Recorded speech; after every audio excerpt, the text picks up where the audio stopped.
बात उस समय की है जब द्वितीय विश्व युद्ध चल रहा था और एक महिला का इकलौता पुत्र उस युद्ध में शहीद हो गया था। अब उस महिला के पड़ोसी को यह जिम्मेदारी दी गई, उसे यह कार्य सौंपा गया कि भाई आप जाइए उस महिला के यहाँ और उनको सूचित करें कि भाई उनका पुत्र युद्ध में शहीद हो गया है, वो अब इस दुनिया में नहीं है। जैसे ही उस व्यक्ति ने, जिनको ये कार्य दिया गया, जैसे ही उसने ये बात सुनी, वो बहुत घबरा गया। उसकी हिम्मत ही नहीं हो रही थी कि कैसे उनके यहाँ जाकर ये दुखद खबर उनको सुनाए। जिस माँ का इकलौता पुत्र युद्ध में शहीद हो गया हो, ये खबर सुनकर उन पर क्या बीतेगी। तो उसकी हिम्मत ही नहीं हो रही थी, वो चिंता में पड़ गया कि मैं कैसे जाऊं। जैसे तैसे उसने अपने आप को साहस दिलाया और अपने दोस्तों को इकट्ठा किया और उस महिला के यहाँ गया। जब वो पड़ोसी अपने दोस्तों के साथ उस महिला के घर पर पहुंचा, उस समय महिला अपने किचन के फर्श पर पोछा लगा रही थी। यानी वो अपने रोज के कार्यों में व्यस्त थी। उस पड़ोसी ने उस महिला से बहुत ही धीमी आवाज में ये कहा कि मैं आपको एक दुखद खबर सुनाने आया हूँ। मैं आपको ये बता रहा हूँ कि आपका इकलौता पुत्र युद्ध में शहीद हो गया है, वो अब इस दुनिया में नहीं है।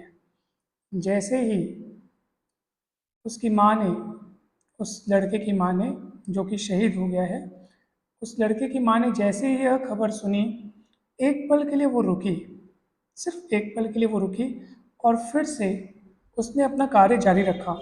यानी साफ सफाई का कार्य जो वो कर रही थी, वो कार्य उसने जारी रखा और उन आए हुए लोगों से कहा कि आप लोग बैठिए, मैं आप लोगों के लिए चाय बनाती हूँ।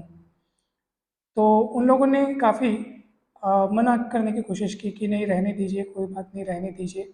लेकिन उस महिला ने कहा कि नहीं, आप बैठिए, मैं आप लोगों के लिए चाय बनाती हूँ। और ऐसा कहते हुए वो अ, चूल्हे पर उन्होंने चाय भी रख दी। अब चाय बनने के बाद वो सबके लिए जब वो चाय लगा रही थी, तो चाय के साथ बिस्किट केक वगैरह भी उन्होंने रखे वहाँ पर और उनके साथ वहीं पर बैठ गई बात करने के लिए।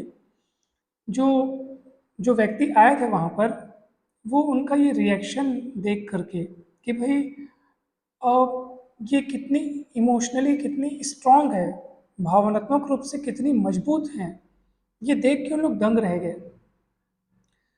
फिर भी माँ तो माँ होती है, वो कुछ समझ नहीं पाए और चाय पीने के बाद वहाँ से चले गए।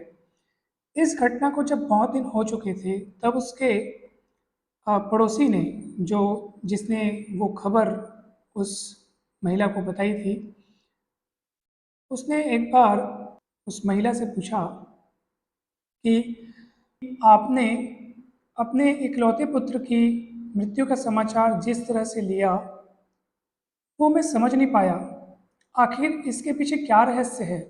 यद्यपि मैं आपके साहस की सराहना करता हूँ, फिर भी आप मुझे इसके पीछे क्या रहस्य था कि आप इतनी इतनी भावनात्मक रूप से इतनी मजबूत रहीं, इसके पीछे क्या रहस्य है? तब उस महिला ने बताया कि मेरी दादी ने एक बार मुझसे कहा था कि चाहे जीवन में कितनी ही बुरी घटना क्यों न घटित हो जाए, कितना ही बड़ा तूफान क्यों न आ जाए, अपने कार्य को कभी नहीं रोकना। जो कार्य आप कर रहे हो, उसको आप नहीं रोकना। जिस कार्य के लिए आपको जो जिम्मेदारी दी गई है या जो कार्य आपको सौंपा गया है, उसको आप कभी नहीं रोकना।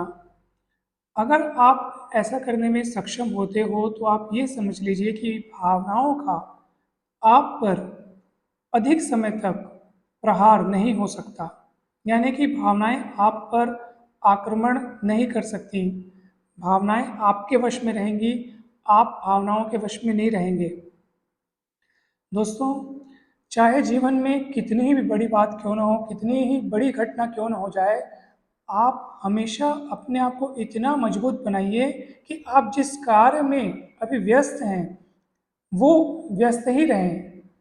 कोई घटना हो सकती है कि बहुत दुखद हो, बहुत बुरी हो, मगर आप में इतनी शक्ति होनी चाहिए कि आप विचलित न होने पाएँ। तो उस महिला के इस साहस को, इस जज़्बे को देखकर वो सारे के सारे लोग बहुत दंग हो गए थे। दोस्तों, तो जब भी आपको चिंता या दुख सताए या कोई शोक की जैसे कोई स्थिति उत्पन्न हो, तब आपको अपने आप को किसी न किसी कार्य में व्यस्त रखना चाहिए, ताकि आप उस शोक में न डूब पाएँ, भावनाओं का आप पर प्रहार न होने पाए, आप अपने आप को सँभाले रहें। और इसके लिए ज़रूरी है कि अपने मस्तिष्क को, अपने मन को किसी न किसी कार्य में व्यस्त रखें। जब इन सभी परिस्थितियों में, इन सभी दुखद परिस्थितियों में अगर हम खाली रहें, तो हम बहुत दुखी होते हैं, क्योंकि उस खाली दिमाग में, खाली मन में खाली यही विचार आएँगे, दुखद घटनाओं के, दुखद बातों के विचार आएँगे। इसलिए ऐसी सिचुएशन में हमें अपने आप को जितना हो सके बिज़ी रखना चाहिए, ताकि हम काम में व्यस्त रहें, और इससे हम अपने आप को बहुत मजबूत बना सकते हैं। हमारा आत्मबल बहुत ही मजबूत बन सकता है दोस्तों। सो आज के वीडियो में इतना ही दोस्तों। मैं आशा करता हूँ कि ये स्टोरी आपको काफ़ी अच्छी लगी होगी। वीडियो अच्छा लगा हो तो लाइक करें, चैनल को सब्सक्राइब करें, वीडियो को शेयर करें। आप सभी का बहुत बहुत धन्यवाद।